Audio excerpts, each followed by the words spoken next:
Olá, hoje vamos falar de saúde. Queremos trazer para você um pouco de informações atuais sobre as cirurgias plásticas. O que tem de tecnologia?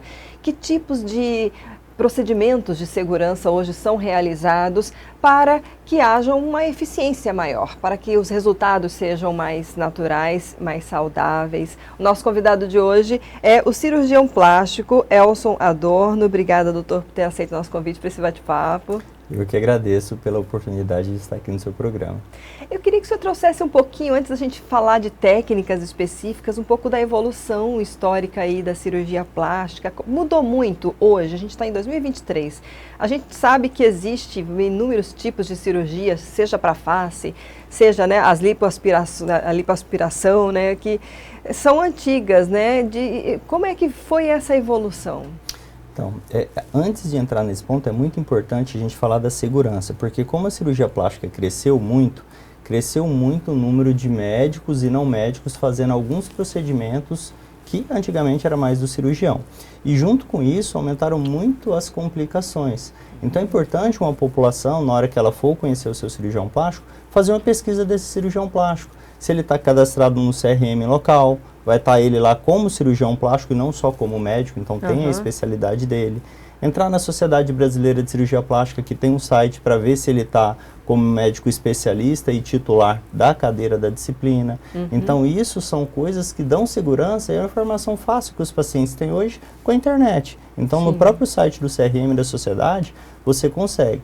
E aí a gente vem falando em si mesmo da cirurgia. E duas coisas que são as cirurgias mais realizadas tanto no Brasil quanto no mundo, que é a mama e a parte corporal, é o que mais evoluiu.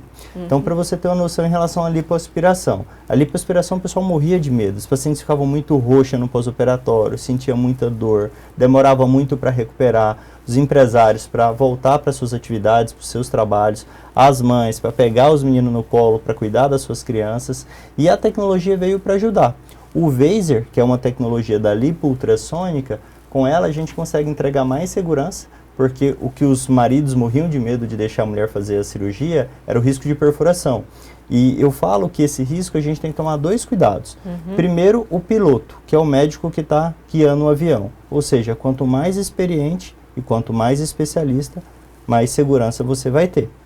Segundo, são as tecnologias. Porque se eu tenho uma lipo ultrassônica, eu não fico forçando para quebrar a gordura. É a própria onda de ultrassom que vai derreter a gordura. A gordura ela não é quebrada, ela é emulsificada, ela é derretida. E com isso a gente consegue fazer uma cirurgia mais segura, uma recuperação mais rápida e essa paciente fica menos roxa no pós-operatório.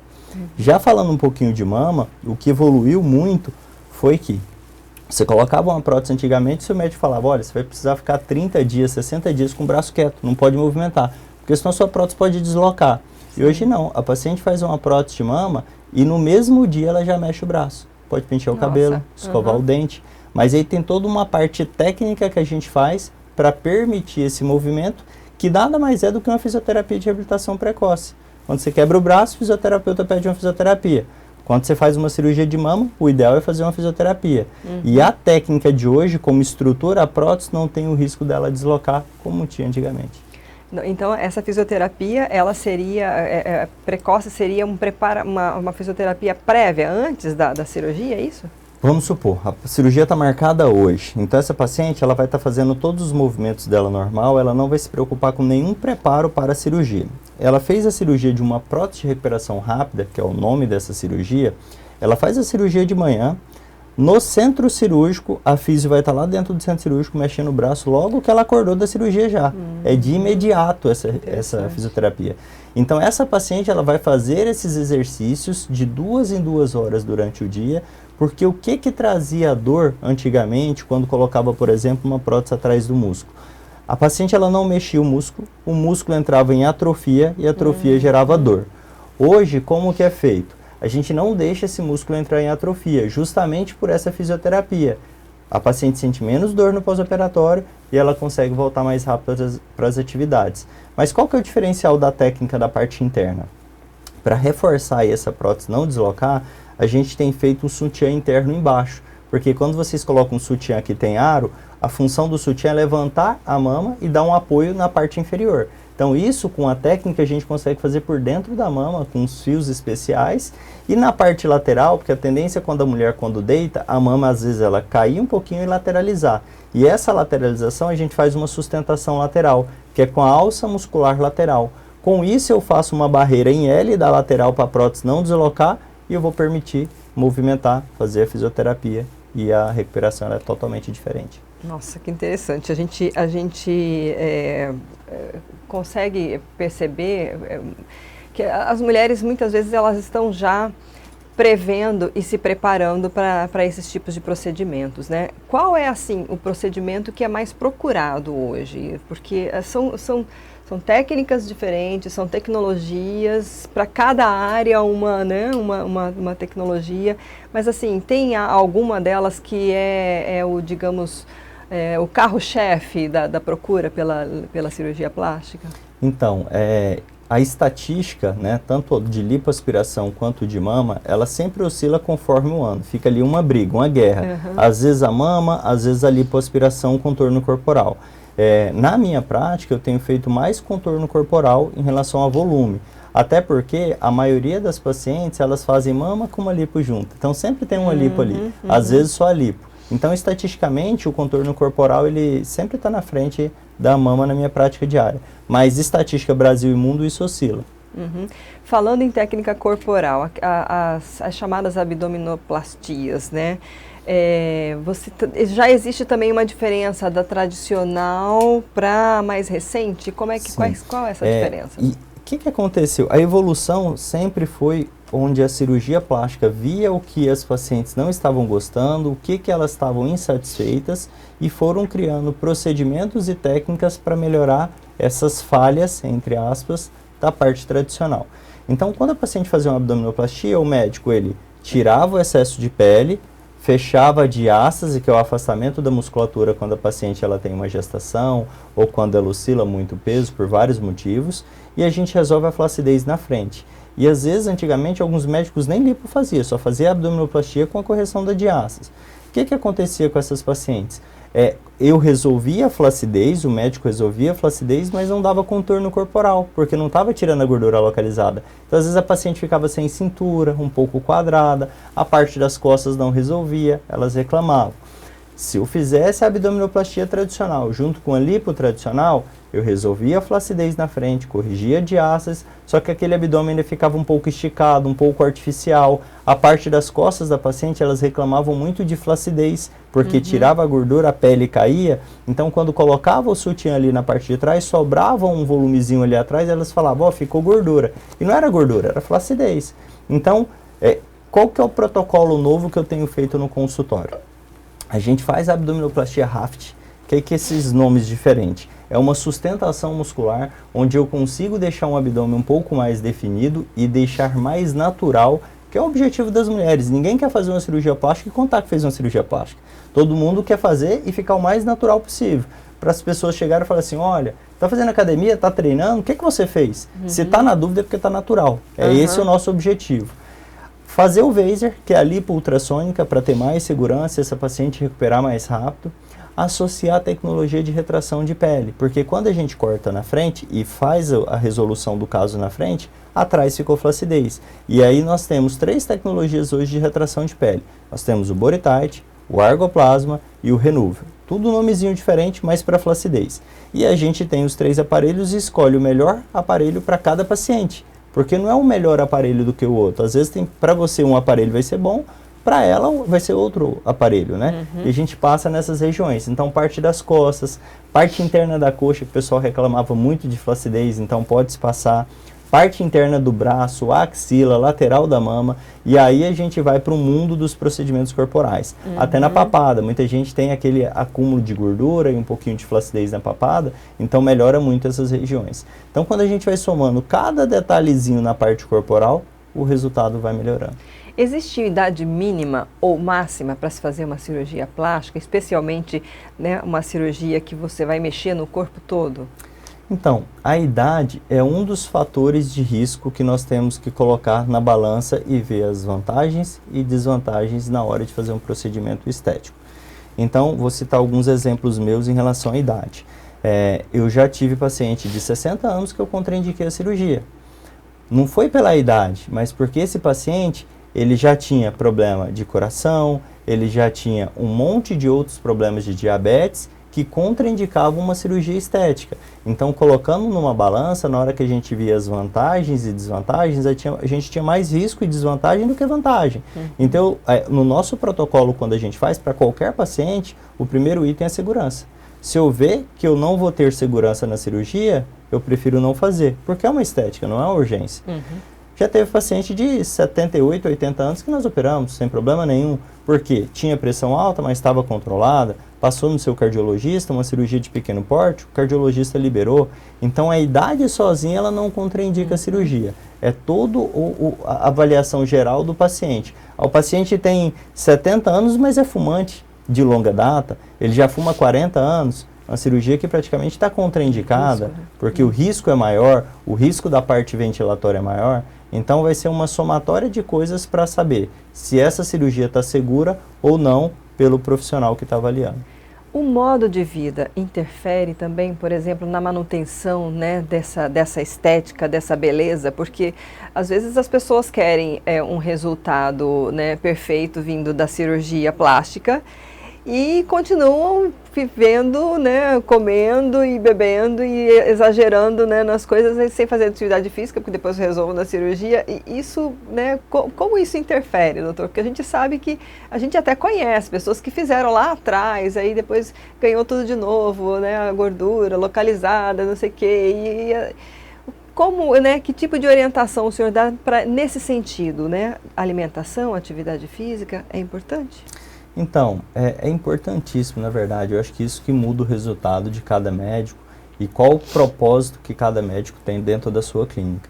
Então, assim, o que hoje qualquer paciente que entra dentro da minha sala, antes de entrar na consulta, eles fazem? Uma bioimpedância.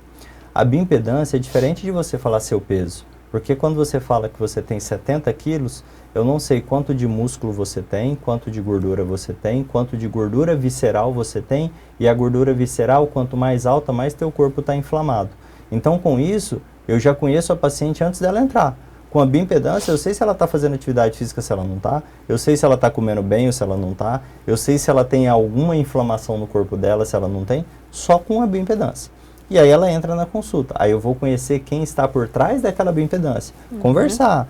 O que você faz de atividade física? Qual que é a sua alimentação? A gente tem uma equipe lá na clínica com nutricionista, nutróloga, para estar ajudando algumas pacientes que têm uma dificuldade maior.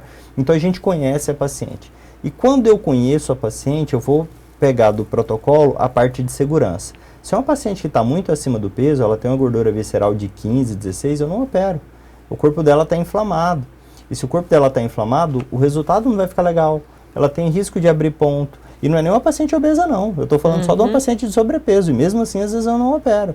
Justamente porque a paciente ela não está lá para ter um resultado mais ou menos. Todo mundo que está lá no meu consultório, ela quer ter um resultado de 80% a 100%. Então, isso é o primeiro ponto. O segundo ponto eu combino com todo paciente. Você foi consultar comigo, o que eu vou falar para você? Olha, é o seguinte, a minha parte técnica, com tudo isso que já é novo que eu estou fazendo, eu te garanto 50%. Você vai estar satisfeita com 50%? Ninguém está, porque é algo abaixo da média. Os outros 50% é com você. E a gente vai fazer um contrato. Nesse contrato nós dois, não é de assinar de papel não, eu falando com a paciente. Nesse 50% seu, eu pego a bioimpedância e falo, olha, eu quero que você chegue numa meta que é essa massa muscular, eu quero que você chegue nessa massa de gordura, e eu quero que você chegue nessa gordura visceral e mantenha isso daqui. Isso é a sua garantia da cirurgia, isso é o seu compromisso comigo. É igual o carro, você comprou um carro, você vai ter que levar na concessionária, você vai ter que dar manutenção. E ela dando a manutenção, e às vezes não é com cirurgia todo ano, mas com nutricionista, com nutrólogo, às vezes com psicólogo, com terapeuta, porque muitos dos distúrbios nutricionais é da mente. Então, se a gente não entende a mente das pacientes, a gente não vai ter um resultado no corpo. E o Ivo Pitangui, na época que ele era vivo, ele sempre falava que o cirurgião plástico é um psicólogo com bisturi na mão. Então, se a gente não tiver essa parte de entender a paciente, de saber o porquê que ela está descontando na alimentação, de saber por que ela não está fazendo uma atividade física, e a gente não dá esse suporte da mente, a gente nunca vai conseguir um resultado da parte física. Eu acho que isso que falta muito hoje em dia, porque está todo mundo estressado, todo mundo ansioso, todo mundo com problemas, e às vezes a gente não para cuidar da nossa saúde mental. Falando em obesidade, então já que o senhor falou da questão de sobrepeso, né? Qual é o limite, por exemplo, a pessoa está já em obesidade mórbida, né? Qual seria a ordem das cirurgias, né? Em que momentos ela tem que fazer uma cirurgia bariátrica primeiro e depois cuidar da parte estética, fazer as cirurgias plásticas, né? Como é que é tratada essa questão? O paciente que ele está com obesidade, ele tem uma síndrome metabólica. O que é isso? Ele está mais suscetível a ter problemas de diabetes, de pressão alta, alteração da tireoide, dislipidemia, que é a parte do colesterol. E tudo isso está mais sujeito a algumas... A obesidade ela é uma doença. Isso está mais sujeito a vir outras doenças, como o infarto, o AVC e outras doenças podem vir junto. Então esse paciente ele precisa cuidar da saúde. E esse cuidado da saúde, ele pode conseguir com um profissional, nutricionista e nutrólogo. Já tive muitos pacientes com obesidade mórbida e não fizeram uma cirurgia bariátrica. Eles conseguiram com um nutricionista, com um nutrólogo, um terapeuta, um psicólogo. Então, o mais importante é a nossa mente. A cirurgia bariátrica também, ela não resolve tudo, porque eu também tenho muitos pacientes que fizeram cirurgia bariátrica e continuam obesos. Então, erro é o paciente achar que as cirurgias vão resolver a sua vida. Eu volto a falar, o principal é a cabeça, o principal é a mente. A gente tratando isso, beleza. Só que realmente tem alguns pacientes que não conseguem só com isso. E aí eles precisam de uma cirurgia. E a cirurgia tem vários tipos de cirurgia, o objetivo dela é a perda de peso, diminuindo a gordura visceral, desinflamando esse corpo, melhorando a pressão alta, melhorando o diabetes, ele saindo da obesidade, vindo para o sobrepeso ou até mesmo para um peso normal. Esse paciente vai ter mais qualidade de vida, só que junto com essa perda expressiva de peso, tem pacientes que eu acompanho que já perderam 60, 70 quilos, imagina. Nossa. É quase uma pessoa. Tem paciente de 70 quilos, 60 quilos. Então, que acontece? A flacidez aumenta muito. E a flacidez, principalmente na mulher, as cirurgias mais procuradas pós-bariátrica é a parte do abdômen corporal, coxa, braço, a parte da mama e a parte de face, a parte de rosto. Então cai bastante, esse paciente ele fica com um aspecto muito envelhecido. Então a gente vai fazer protocolos para quê? Para fazer as cirurgias por etapas, porque não dá para fazer tudo de uma vez, pelo item de segurança. Então aí eu vou perguntar para o paciente, o que te incomoda mais? Ah, minha mama, então vamos começar pela mama. Ah, a parte corporal, vamos começar pela parte corporal. E a gente vai montando os nossos protocolos, mas essa é a sequência. Bom, aí é uma questão também que eu acho que todo mundo sempre pergunta, custos, né? São tecnologias avançadas, né? E como é que as pessoas fazem, né? Há uma programação, um planejamento para que haja, inclusive, até uma forma de pagar, né? Tudo isso porque no sistema público alguma coisa é coberta para os bariátricos e mesmo assim com muita dificuldade, né? Exatamente. Então, geralmente, o que nós fazemos? A importância da consulta é justamente porque tudo se começa com uma programação. Então, às vezes a paciente vai no consultório e muitas das coisas, até que ela precisa perder peso para a cirurgia, ela não sabe. Ela tem que ter uma programação. Tem paciente que demora de 3, 6 meses até 1 ano para se enquadrar no peso para depois fazer uma cirurgia. O orçamento financeiro ele é muito importante. Então, se essa paciente ela consulta antes, ela vai se programar o que ela precisa para pagar dessa cirurgia. Não só a parte médica, mas tem o hospital, tem o anestesista, todo ano eles ajustam o valor, tem o pós-operatório é importantíssimo. Então, imagina que esse paciente ele precisa acompanhar com a nutri, com a nutróloga, ele precisa fazer as drenagens de pós-operatório. Uma coisa que eu peço para a maioria dos pacientes que eu opero, chama oxigênio-terapia hiperbárica. O que é isso? É uma máquina que você entra dentro dela, essa máquina vai te desinchar e ela vai te ajudar a cicatrizar mais rápido. Antigamente a gente pedia isso quando o paciente complicava, quando não conseguia cicatrizar, quando abria um ponto.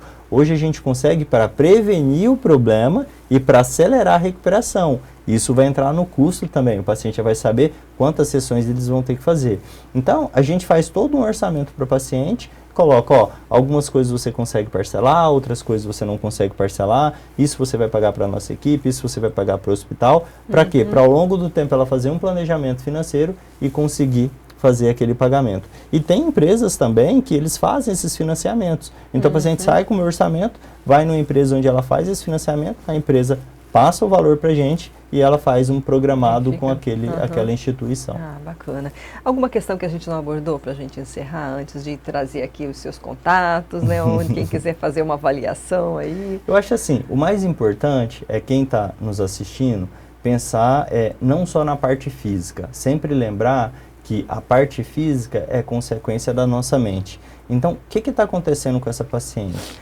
Por que ela está procurando uma cirurgia plástica? Será que é para ela mesma? Será que é para uma outra pessoa? Será que é para o marido? Será que é para justificar uma coisa? É muito importante a gente entender o porquê daquele gesto daquela paciente. Não, eu quero ficar melhor comigo mesmo. Ok. A partir do momento que nós sabemos isso, ela precisa manter aquilo lá. Então, será que ela realmente está disposta a mudar o estilo de vida dela para estar fazendo uma cirurgia plástica? Porque não adianta não mudar o estilo de vida, que vai jogar o dinheiro fora. Não adianta ir lá operar, ano que vem está indo procurar outro cirurgião plástico. Então, não vai ter um resultado. Então, enquanto ela não mudar a mente, ela não vai ter um resultado no corpo. Acho que isso é o mais importante para o público que está assistindo.